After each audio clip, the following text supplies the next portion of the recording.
बिस्मिल्लाहिर्रहमानिर्रहीम। अस्सलाम वालेकुम जनाब, देख रहे हैं अमान टीवी यूट्यूब चैनल। नाज़रीन, खबर शामिल करने से पहले गुजारिश है कि हमारे चैनल को सब्सक्राइब कर लें और वीडियो को लाइक करें ताकि हर नई आने वाली वीडियो आप तक बर वक्त पहुँच सके।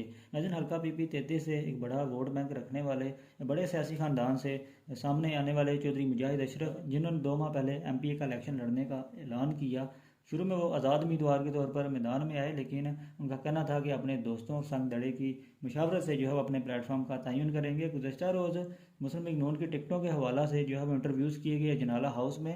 मीडिया के मुताबिक चौधरी मुजाहिद अशरफ का इंटरव्यू भी इस इजलास में किया गया और PP 33 की टिकट के हवाला से उन्होंने इंटरव्यू दिया है और अब उनकी पोजीशन वाज़ेह हो चुकी है और 8 के करीब उम्मीदवार हल्का PP 33 से इस वक्त जो सामने आ चुके हैं। चौधरी तनवीर कोटला, चौधरी अब्बरज़ा कोटला के भाई, वो भी उम्मीदवार हैं। चौधरी नईम अख्तर, जिन्हें चौधरी जाफर इकबाल नामजद कर चुके हैं। अब देखना यह है कि मुस्लिम लीग नून किस उम्मीदवार को टिकट जारी करती है। कमेंट बॉक्स में अपनी राय से ज़रूर आगाह करें। अगली वीडियो तक के लिए दीजिए इजाज़त। अल्लाह हाफ़िज़।